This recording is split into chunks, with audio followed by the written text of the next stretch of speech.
Hello everyone, and welcome to another edition of IronFX Viewpoint. I'm Marshall Gittler, Head of Global FX Strategy here at IronFX.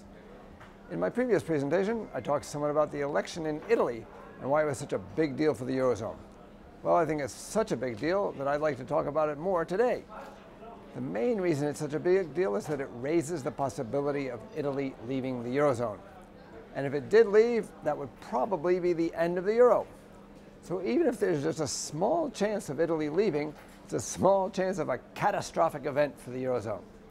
And it's not such a small chance. In fact, the market is pricing in a 22% probability of Italy defaulting, which is worth paying attention to. I think it means that once again, investors will have to start pricing in the risk of a euro breakup into the euro, and that means a lower euro dollar. Now, why would an Italy exit be a disaster? 3 reasons. First off, it would have great symbolic importance. Italy is part of Europe's core. It was one of the 6 founding members of the European community more than 50 years ago. In fact, the founding treaty was signed in Rome in 1957, so the symbol of Italy leaving the euro would be tremendous. Secondly, it would not only have a lot of symbolic importance, it would have a lot of practical importance too. European banks have a tremendous exposure to Italy. An Italian default, or even just the valuation losses that banks would incur if Italy reinstated the lira and devalued, would weaken the entire European banking system. Finally, European policymakers have already said it would be a disaster. Meeting with Prime Minister Monti in November of 2011, Mrs. Merkel and then French President Sarkozy said that, quote, a collapse of Italy would inevitably be the end of the euro, unquote. That's probably because if Italy left, then why would other countries stick around? Why would they suffer all the pain necessary to stay in the euro? The door would be open and they'd all rush out of it. The problem is, it would be relatively easy for Italy to leave the Eurozone. With a country like Greece, everyone knows that they'd be worse off if they left. And everyone also knows that they're small enough that the rest of Europe will pay for them to stay in. So it's just a matter of the 2 sides negotiating. But with Italy, the calculations on both sides are different. Italy would probably be better off outside the Eurozone, so there's a serious risk that they do decide to leave. And the rest of Europe couldn't bail out Italy even if they wanted to, because it's too big, meaning they can't offer a believable and convincing bribe to the Italians to stay in. It's a very different picture than with Greece. Well, why is Italy more likely to leave than Greece or any other country? First off, one of the main reasons Greece is in trouble is because it has a huge government budget deficit. It needs a constant inflow of money from abroad just to keep the government running. But Italy is different. Although it has a lot of outstanding debt, its annual deficit is pretty small. As this graph shows, the IMF estimates that Italy's budget deficit, the red bar, will be about 1.8% of GDP this year, which is better than a lot of other European countries. And the IMF estimates that the structural budget deficit, that is, taking account of the economic cycle, will be in surplus by around 0.6% of GDP this year. So they don't really need that much money to finance the government. In fact, there's a significant risk premium built into all European bonds, including Italy's, because the countries can't print their own money. So if worse comes to worse, they'd have to default. But if they had their own currency, then that risk would be eliminated and borrowing costs for them would probably fall as a result. Britain's interest rates, for example, are less than half of Italy's. There are also convincing macroeconomic reasons why the country might want to leave. Italy would be one of the Eurozone countries that would benefit most from leaving the euro.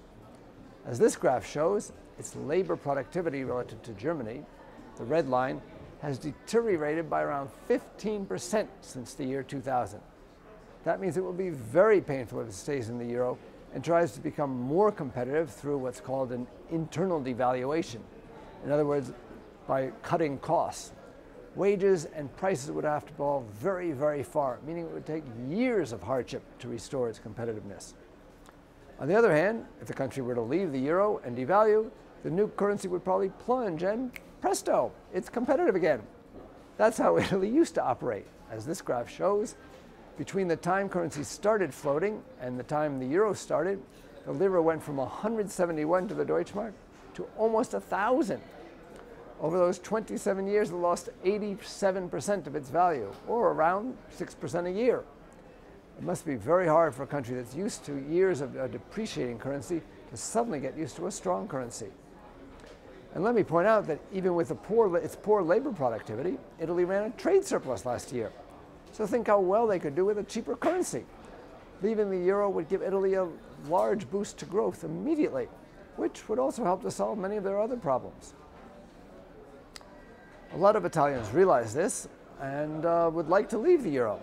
A poll taken in May last year showed that only 30% of Italians thought the euro was a good thing, even less than in Greece, while 44% view the euro negatively. The difference between those for the euro and those against is the largest negative margin in Europe. So there you have it. Italy could probably afford to leave the Eurozone, unlike some of the other troubled peripheral countries. The government could probably finance itself, borrowing costs might decline, and growth would get a big boost. On the other hand, staying in means years more of forced austerity, rising taxes, and sluggish growth. That means increasing popular dissatisfaction and popular pressure for Italy to leave the euro. Now, I'm not saying that they will leave the euro. In fact, I don't think they will. But I am saying that the FX market should be pricing in the risk that they will. And to me, that means a lower euro dollar. Now, for example, this graph shows euro dollar, the blue line, versus the 1-year 25 delta risk reversal, the red line. The risk reversal is a measure of how much people are willing to pay in the options market to protect themselves against a rise in euro dollar versus a fall in euro dollar over the next year. The higher it is, the more expensive the upside protection is. You can see that it's still near its highs for the last 2 years. The market still isn't too worried about the possibility of a major fall in euro dollar yet. But I think it probably will be sooner or later. And as the graph shows, that means a lower, or would mean a lower euro dollar. Of course, don't just listen to what I have to say. You should read a lot of information from a variety of sources and listen to what a variety of people have to say before you make up your mind how to invest. It's your money. It should be your decision. Any questions, comments? Please feel free to message me at mgitler@ironfx.com or get in touch with your IronFX representative. This is Marshall Gittler, head of Global FX Strategy at IronFX, wishing you solid trading.